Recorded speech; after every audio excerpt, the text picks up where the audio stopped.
Yo, welcome to another episode of Uncle Ricky's House Live. Glad to be here. One of the most historic days in the history of the United States. Yes, sir. We'll give it a couple of seconds, see if anybody checks in. 45th President of the United States has landed in Atlanta and he's on his way to the jail in Atlanta to get booked for charges in the state of Georgia trying to interfere with an election. Welcome. I see somebody just checked in. Log in on the super chat so I know who you are so I can say hello. But thank you for showing up. Oops, they just checked out. Anyway, back to the Trump thing in Atlanta. A lot of people said we'd never get in. A lot of people are confused on now. They're confused on why we are here because this is the United States. This kind of thing is not supposed to happen in the United States. Well, it's happening.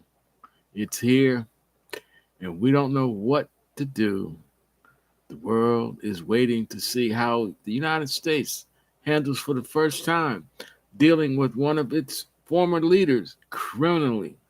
It's happened in other places in the world. Why can't it happen here? Well, look, it's really weird because Trump is a formal candidate for the next presidential election. He wants to get his party's nomination, and his party had their first debate for all the declared candidates that were eligible to make the debate stage last night. And guess who wasn't there? Donald John Trump. And you know what? It probably didn't make any difference because he wasn't there. He's getting arrested today, and his polling in the Republican Party is increasing. Hard to understand. In a country that bases itself on democracy and law and order, a potential alleged criminal indicted 4 times in 4 months, 2 federal and 2 state, is running for president, and he's leading the pack in his political party. Well, let's talk about the debate last night. That'll save me from having to do a separate video because it looks like if nobody tunes in, this is going to be a video anyway. Look, the the debate last night, it was 8 people up there, and it looked like 7 of them were running for vice president. The moderator asked them a direct question because of Trump, the elephant that wasn't there.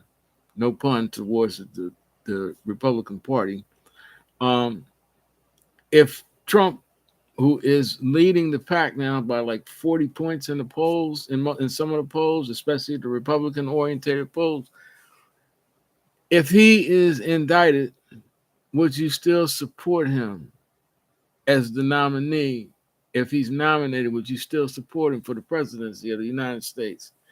And 7 people raised their hands. The only person that did not raise their hand and made it obvious that he refused to raise his hand was the former governor of Arkansas, Asa Hutchinson. But does he have a real shot at getting the Republican nomination? No. Well, actually, none of them actually have a real shot as long as Trump's not in jail. But he's not going to get the nomination. He didn't get that much play time. He did stand by his word just about every time he got the chance. He pushed a couple of Republican talking points, but every time he got the chance, he stomped on Trump. And I think that's what he intends to do because he wants to bring the Republican Party back to sanity. I don't think you can bring it back to normalcy, but you can at least try to inject some sanity in it before we get full blown into the next election cycle, or we get down to the election and it seems like Trump may be going to jail, because I don't think any of these trials are going to really stop.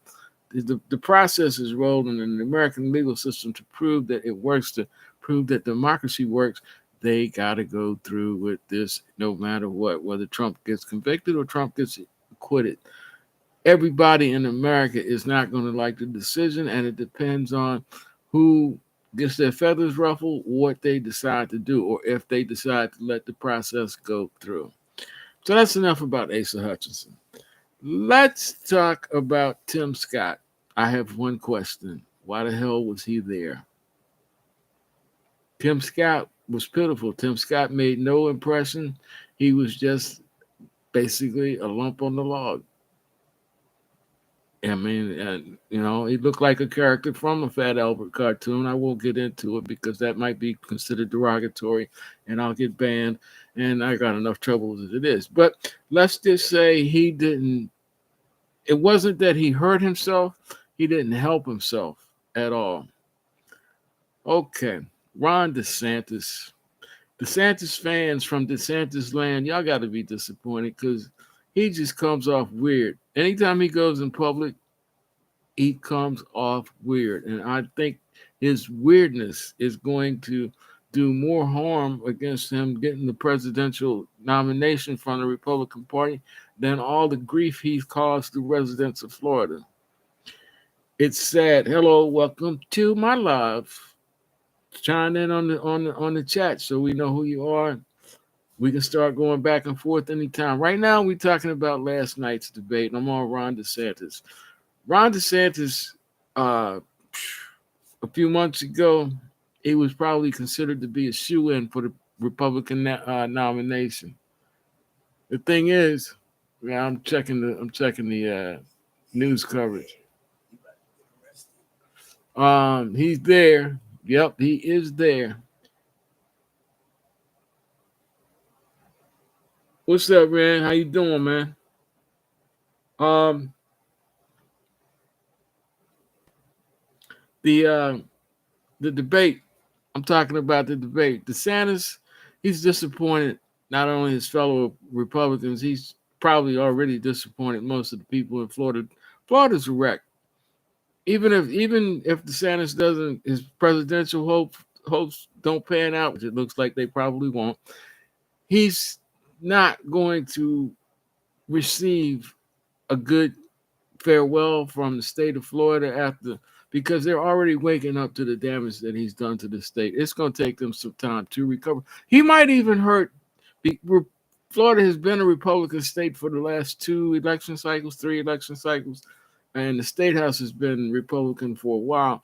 He might even, his disaster of a governorship, it might even change the minds of the Florida voters.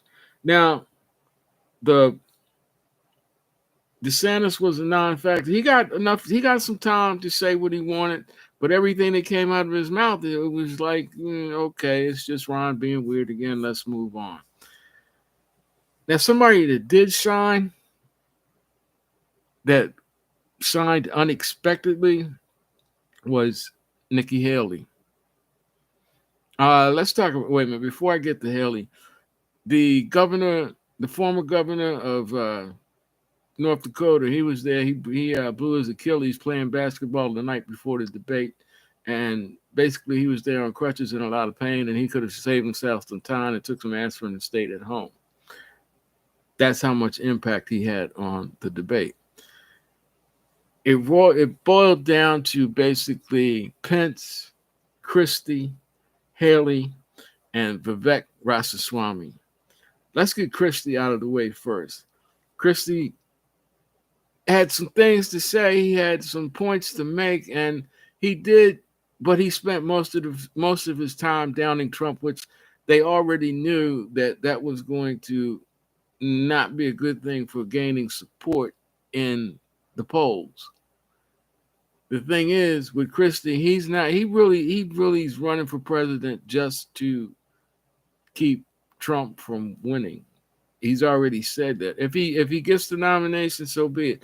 But his primary goal is to try to get the Republican Party to wake up in time to not give the nomination to Trump and hopefully select somebody with half a brain so that when the general election comes around, they have a half a chance of defeating Joe Biden, which the Democratic Party is already elected or selected their nominee unless Biden, natural causes take over. And that's another thing that's getting my goat. I'm not a Biden fan, but I give Biden credit for holding the country together and keeping the economy somewhat sane or somewhat together. Even as bad as we are not as bad as the rest of the world. The United States still has the best GDP in the world. We have the growth. We have the best gross national product. I think we're at like a 7. And that, considering this close to being post COVID, we're doing far better than any of our competitors and any of our allies. And what can you say? It's the Biden administration, whether you like to do it or not, this stuff works. May not work for you, but it works for the majority of the country. And that's what's important. Um, but as far as Biden's age, man, he's going to be like 1,006 by the time the election comes around. No, I think he's actually going to be 80 years old for the next election, and or 80 plus, and that's just. I mean, I think the whole country is worried about his age because why put the time into electing him to be president and not to be morbid or macabre? Nature might take over, and if he's not, if he doesn't become debilitated or Alzheimer's doesn't cut in, he just might die. And where will it be then? Well, get used to saying President Kamala Harris. Now, back to Christie. Like I said, Christie didn't do himself any favors, but he didn't hurt himself, and he got his point across. Nikki Haley, Mike Pence. Mike Pence, he said what he had to say. For once, he said it with conviction, even though he did raise his hand saying he would support Trump if Trump got the party nomination, which I find hard to believe because if somebody incited a riot and the rioters were saying, hang me, I would never speak to Trump again. They couldn't put me in the same room with Trump. I would catch a case. That's just, I'm sorry. That's just how I am. And I think a whole lot of other people are like that. How are you going to bow down to a man that tried to kill you or wasn't going to stop you from being killed? Now, the thing between Nikki Haley and Vivek Ramaswamy, that was totally, I wasn't ready for that. And Vivek is, I guess he wants to out Trump like DeSantis tried, and we all see where DeSantis is now. Oh, hold on, I'm gonna check out this television thing. Okay, they're going to the jail and stuff. All right, Vivek wants to out Trump. He wants to make the MAGA right wing part of the minority of the minority party think that he is Trump 2.0. And that's the same thing DeSantis tried. And look where he is now. But the thing with Vivek does have a little, I guess, panache, a little swagger. But Vivek is also very egotistical, arrogant. And he tried that with, first thing he did was he declared that he was the only one on the stage that wasn't bought and paid for. Well, that may be true because he's not a traditional politician. He didn't even register to vote until he was 32 years old. But when he did that, he basically punched his own self in the eye because Nikki Haley came out of nowhere and put both feet dead up his ass and called him out for everything. He doesn't have any political experience. He doesn't have any international experience. And basically, he doesn't have the age that, even though you only have to be 36 to run for president, she basically called him out and said, look, you do not know what the hell you're going to be doing. And at the point we're at in this world with Russia and China, and Vivek brought out some points. He's willing to give Ukraine to Russia. He's willing to give Taiwan to China. And he's saying that he's going to negotiate. Russia's not going to listen to him. China's not going to listen to him. They're going to make a fool out of him just like they made a fool out of his idol, Donald John. Um, they went through this. They went back and forth. There was no holds barred. It was a bloodbath. Just about all the commentary, and I guess a lot of you seen a lot of the commentary. Just basically, most people just called it a shit show. It was just too much back and forth. Nobody got on Trump's case really, except for Nikki Haley a little bit. Nikki Haley also stood up for women's rights.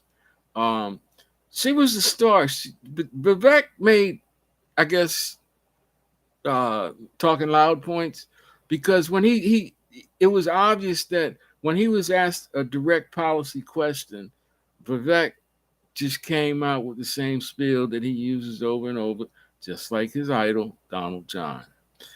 Now, Vivek is going to have a hard road to hoe anyway because he's dealing with the Republican Party. And I'm not going to say that his race is a hindrance, but it is. He's dealing with Republicans. He's dealing with MAGA Republicans.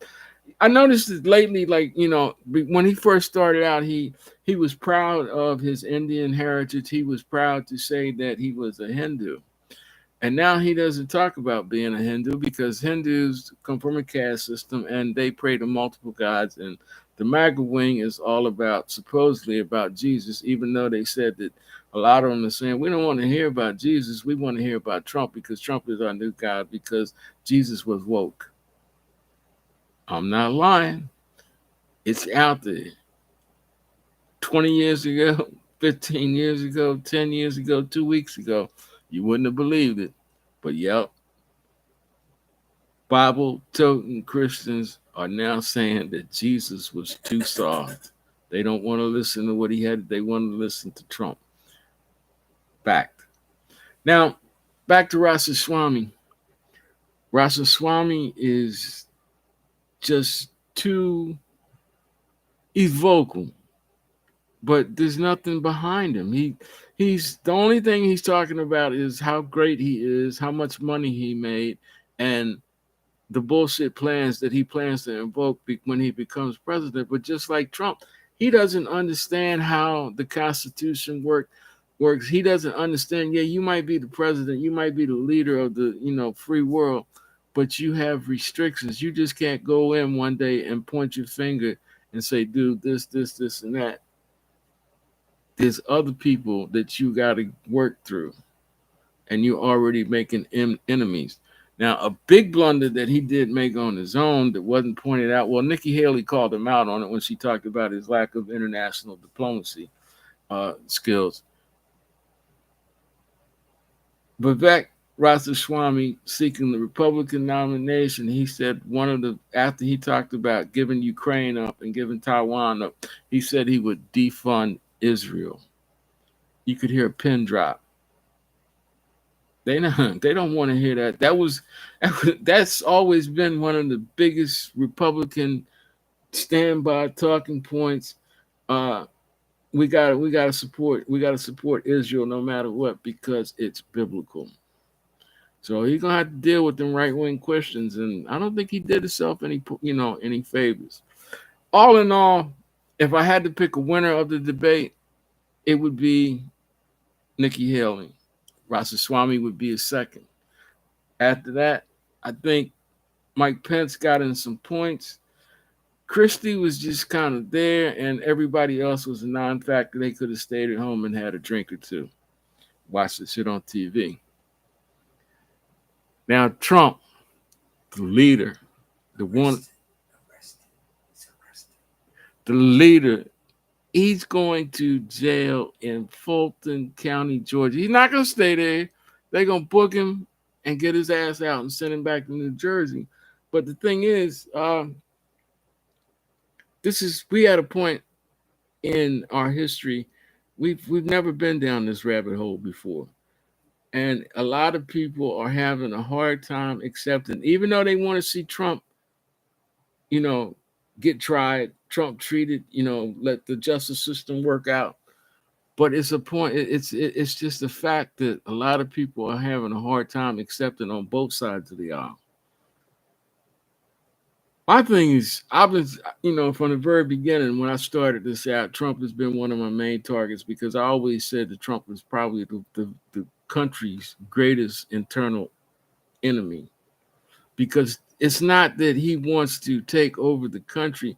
Trump wants to rule just for his own self satisfaction, for his own protection. It's not about, it's not even about, Republicans need to be in charge.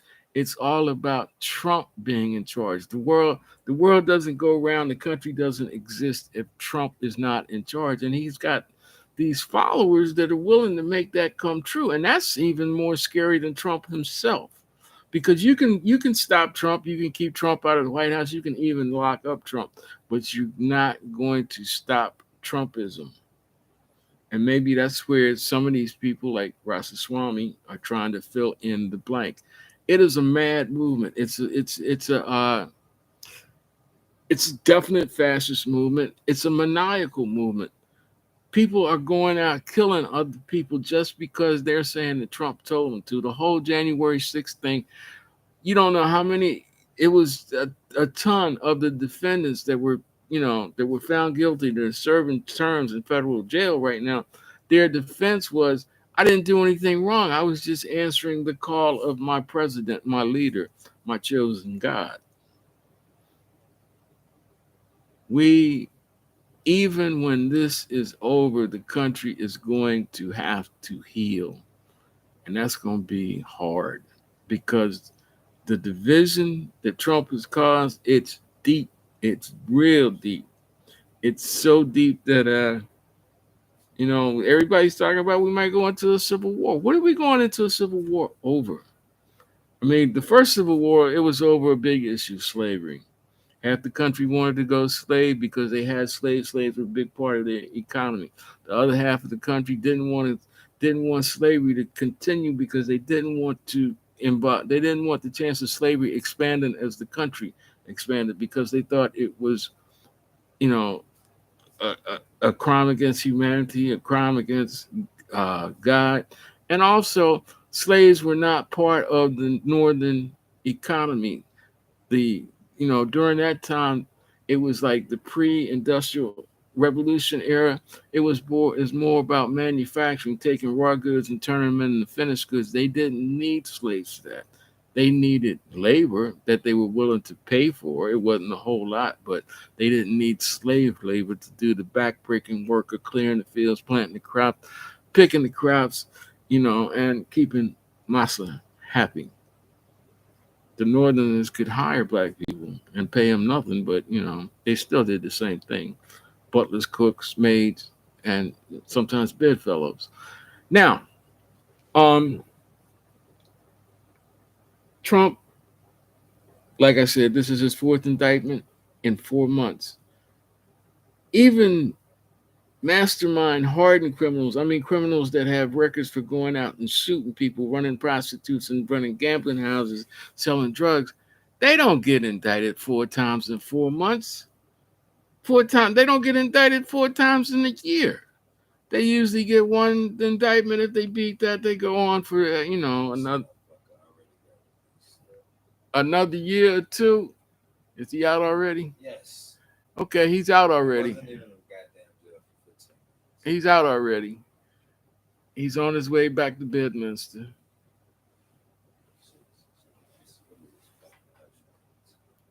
But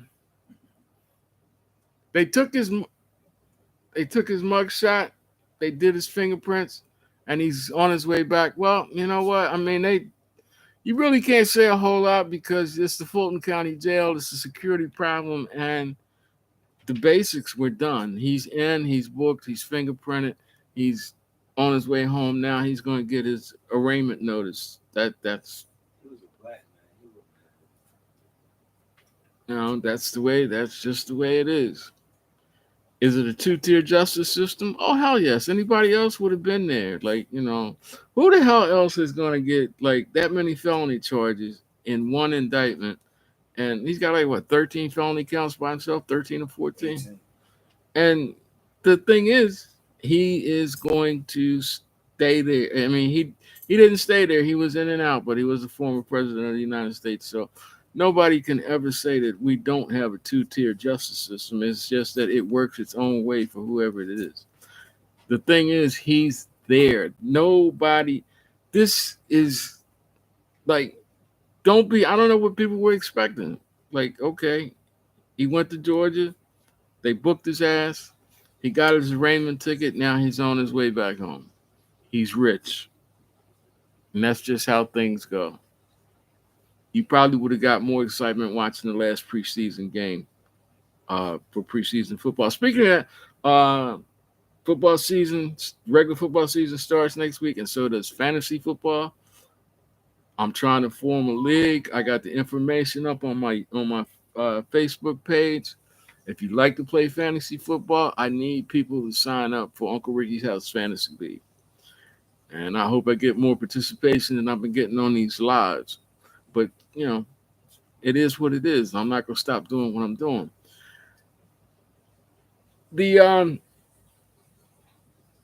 I guess with Trump, getting arrested, all that, first of all, people said it wasn't going to happen. Yay, it did happen.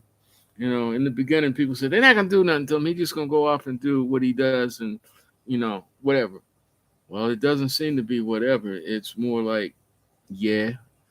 But you still gotta understand that he is the former president of the United States. Nothing, just like we're at a point where we've never been here, nothing that Trump is involved in is going to work like it would for anybody else.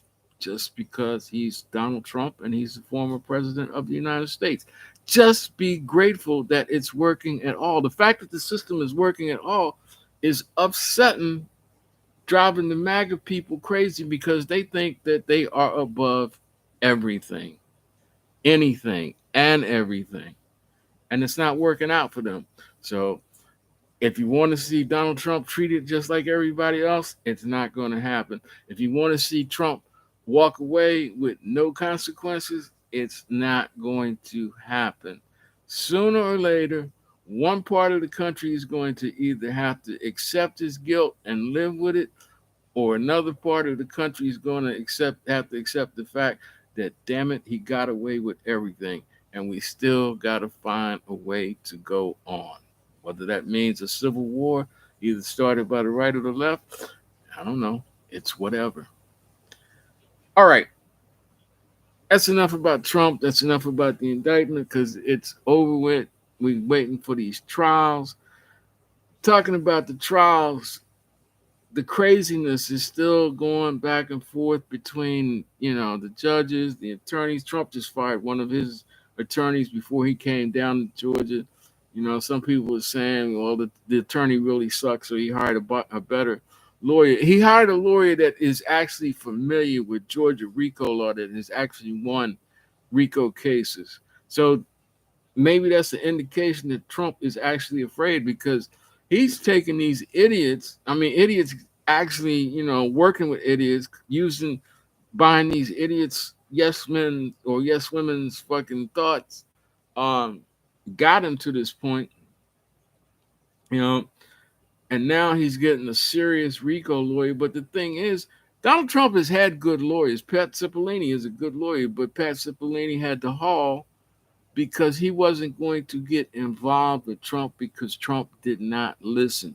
Trump got good advice, and because it wasn't what he wanted to hear, he ignored it. And Cipollone said, I'm not gonna follow the MAGA thing, make attorneys get attorneys. I'm out while I can get out.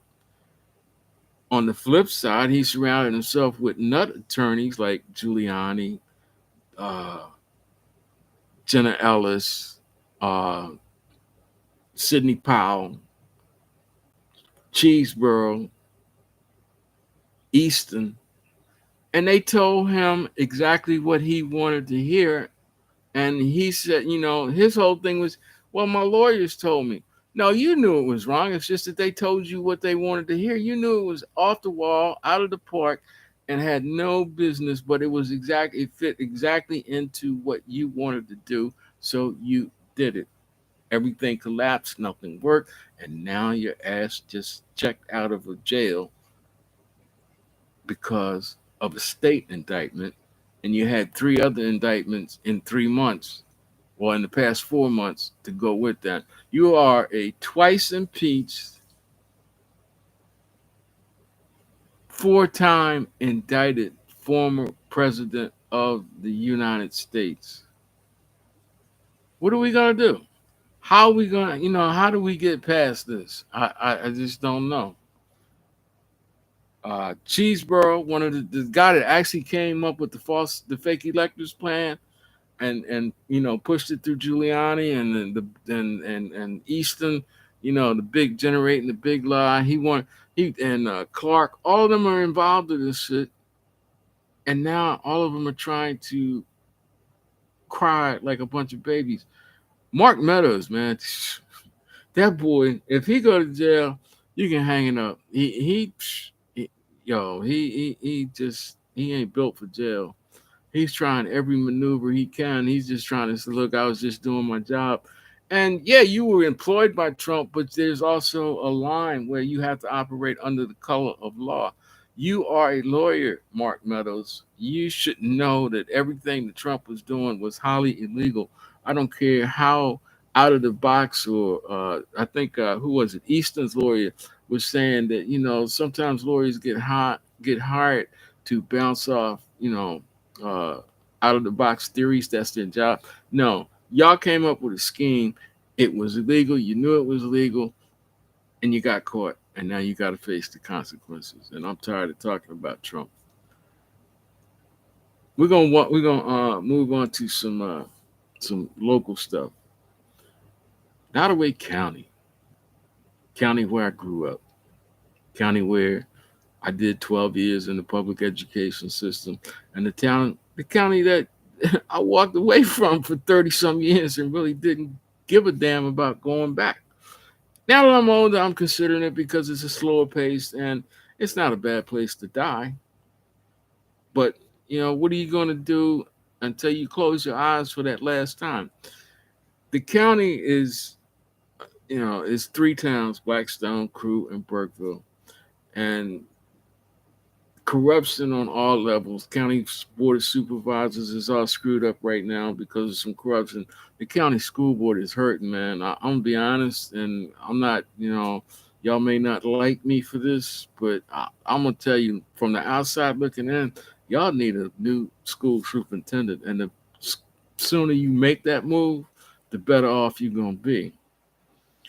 As far as the individual towns, it's the same thing on a different level. It's the same politics. We empower, so none of the rest of y'all matter. It's all about what we say. Even though y'all voted for us, even y'all continue to put us in here, it's like electing, mayors for umpteen years and same councilman, and you scream about you not getting any service, you're not getting any results for your tax money, but you still vote for the same people all the damn time. And then anytime you manage, maybe by accident or whatever, to get some new blood on these town councils, you don't support them when they try to speak up for you. Blackstone is going through an issue right now about, well, they've had several issues, and the town council has a couple of them. They said, well, we're gonna take it into committee, and we'll get back to you with our resolution. They haven't resolved shit. They didn't intend to resolve shit. They just want to use protocol to put the people in their place and keep them quiet. That's all it is. It's nothing new. It's just that's the way small towns are now. But the thing is, the town itself is moving forward, looking to the future, trying to bring in new shit, but they're not taking care of the people that have been there for years, that have lived there for years, uh, and kept the town going to bring it to this point where it has this opportunity to expand and grow. And that's the same thing all over the whole county.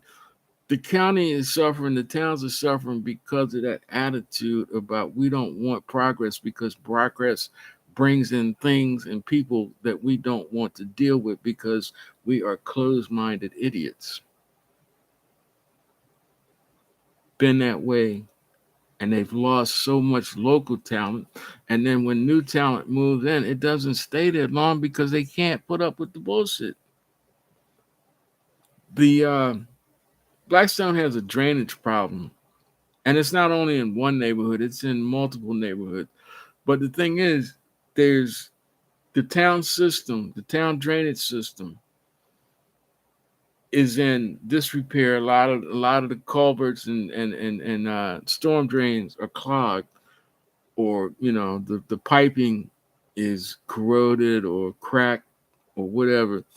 But what's happening is when they have heavy rainstorms, which they've had quite a few in the past, that may be due to climate change, which a lot of locals deny, but it's a reality. When they get heavy rains, the runoff goes into the drainage system, but the way the drainage system is set up in some neighborhoods, it's not completely piped enclosed until it gets to the dump spot where the town dumps off all of its excess stormwater. But it flows into open ditches that go across private property, but the town has not maintained these ditches, so the ditches are clogged. And what happens is, if the residents don't take care of the open ditches, when it rains and the water comes out of the town system, it goes onto their property and floods it. People have water on their decks, water going seeping into their basement, water coming in faster than the sump pumps in their basement can handle. So they get flooded basements, they get flooded decks. In other words, their personal property is being damaged by the very town that they pay taxes to prevent this kind of thing from happening. And when they go to the town council, all they get is a song and dance. Why does this continue to happen? Why does nobody get any result? When the fixes are, I mean, it's not like they gotta come up with $1 million or $250,000 to fix this. So in some cases it's like $3,000 worth of pipe. $3,000 is not insignificant, but the town has a decent budget, and also the town has its own maintenance department. So they're not spending a lot of money in labor. It's part of the job description of people that are getting paid to do that kind of stuff, and it's only $3,000, and it will help protect people's personal property that they pay taxes on, not only to the town but also to the county. Now, there's a lot of back and forth about why this hasn't happened, why no repairs have come about, and people just don't understand why they're not getting any service for their tax money. Well, the thing is, if you look at the whole history of the town and the battles that the residents are having against the town council, if they fix this neighborhood, there's at least 5 or 6 different other neighborhoods that receive the same thing. So if they fix this neighborhood, then why can't they fix everybody else's neighborhood? They're starving everybody because they don't want to service anybody. And y'all elected these fools. What can you say? The biggest thing that you can say, because they're not earning your respect, they're not earning your vote them out, one and all. If you can't get a council that can come together and do what you need done, or vote out the ones that always give you a song and dance and don't ever appear in your neighborhood or at your at the town hall meetings, don't have anything to say outside of the council chamber, and don't give a damn about the residents that voted them in, get rid of them, cancel them, Do not vote for them. Find candidates that will stand up for you and put them in office and then hold their feet to the fire from day one. That's what the real American democratic system is about. The other thing is Blackstone was involved in it's a petty argument. There was a councilman, even if you don't agree with the person's politics, person died, and they did do some good with the Blackstone Armory. They got the money to revamp the armory and turn it into something that's going to draw business and money into that town. Virginia Union is going to open an extension campus in the building now that they've approved the remodeling and the upgrading. That's going to be a boon not only for the town, but it's also going to help the county out too. This person died. Somebody suggested that they put a resolution because of the work that they did to help improve the town, to bring people into the town and help the town grow. And there seems to be a problem with that. For some reason, the mayor and certain portions of the council, they just can't say, okay, all right, here, boom, they did a good job. They don't. Is it because of past grievances between that person and people that are on council now, including the mayor? Is it that damn petty? I mean, personal dislike aside, the person has done something. They were a driving force behind something that's going to benefit everyone in that little town. I'm pretty sure when these people that are behind stopping the resolution going through for this person, when they die, they want somebody to say something about them. I remember the mayor getting his feathers ruffled when somebody didn't mention him attending the Juneteenth uh, festival that they held recently in the town. Eh, well, I guess some people don't believe in what comes around goes around, or karma, or whatever you want to say. But I think it's petty and very, very, it's backwards. It's just, it's disgusting. It's backwards. What is it going to hurt to do a resolution for a former town council person that actually did something to help the town? Okay. Well, let's move to Crew in Burkeville. I grew up in Burkeville. Well, they got this boundary realignment thing, and a lot of residents, between the two towns, they're confused. They don't understand what's happening. But the biggest thing they do understand that it's going to impact their budget, because some people's taxes are going to double, because now they were used to be in the county where they only paid county taxes, but because the boundary line changed, now they are in the cooperative limits of one little town or the other little town. Now they got to pay town taxes and county taxes. But does it increase the public services that they get? Hell no. The water system in both towns sucks. They got to buy water from another town. The one town has no. They have a police force of one. They have to augment the regular patrols with the county sheriff's department. Other than that, the town wouldn't have anything near 24-hour coverage. Um, they have fire and EMS that are paid, but it's a struggle to pay them because they have trouble generating budget because there's no businesses there. All the businesses are gone and they can't get anybody to come in.